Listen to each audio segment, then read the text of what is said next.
अपूर्णांक या घटकामध्ये आपलं पुनश्च एकदा स्वागत आहे.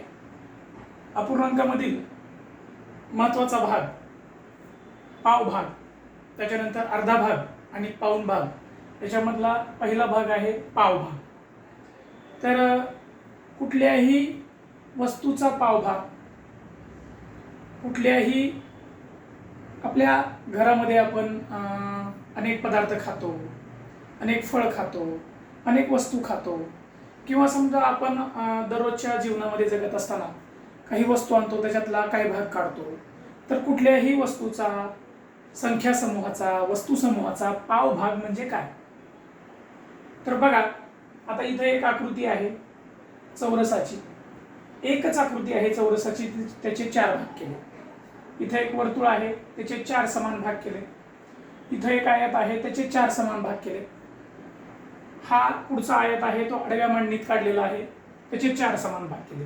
म्हणजे 4 समान भागापैकी एक भाग घेतला म्हणजे तो असतो पाव भाग. बरोबर आहे? मग या पाव भागाचा अपूर्णांक काय असतो? तर तो असतो 4 पैकी 1 भाग, म्हणजे 1/4. 4 पैकी 1 भाग म्हणजे 1/4. 4 पैकी 1 भाग म्हणजे 1/4. 4 पैकी 1 भाग म्हणजे 1/4. आता हा पाव भाग झाला. बरोबर आहे?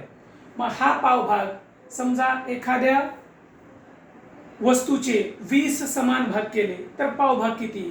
तर 5 येतील. ते आपल्याला पुढच्या व्हिडिओमध्ये घ्यायचंच आहे.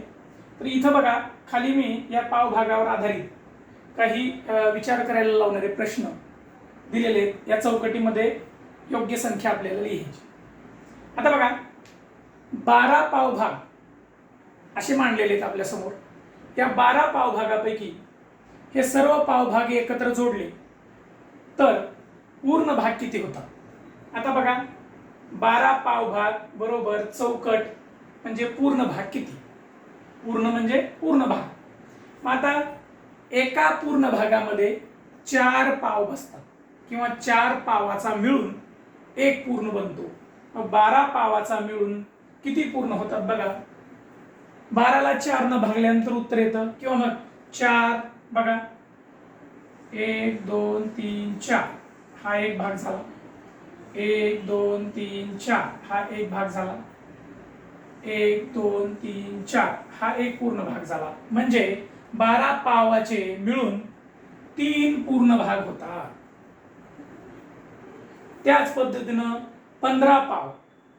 आता या 15 पावापैकी 12 पाव भागाचे 3 पूर्ण भाग होतात आणि राहिलेले 3 पाव शिल्लक राहतात. 3 पाव शिल्लक राहतात म्हणजे 3/4 हा भाग शिल्लक राहतो. पुढे बघा, आता या ठिकाणी 8 पावाचे पूर्ण भाग करायचे. म्हणजे 8 पावाचे तुकडे आहेत, 8 पाव भागाचे तुकडे आहेत, ते जोडले, ते एकमेकांना जर जोडले तर काय होतात? बघा, 2 पूर्ण भाग तयार होतात. त्याच्यानंतर खाली पण तसंच दिलेलं आहे. पुढचं चौथं उदाहरण, 16 पाव भाग त्याचे तुकडे ठेवले आणि ते जर जोडायला लावले आपल्याला, ते जर जोडले तर या 16 पाव भागाचे 4 पूर्ण भाग तयार होतात. आता त्याचं एक उदाहरण जर द्यायचं असेल तर मी तुम्हाला दाखवतो. बघा, इथं तयार करून दाखवतो तुम्हाला. लक्ष द्या, हा एक पाव भाग आहे, हा दुसरा पाव भाग आहे, हा तिसरा पाव भाग आहे, त्याच्यानंतर हा चौथा पाव भाग आहे. हे 4 पाव जर एकत्र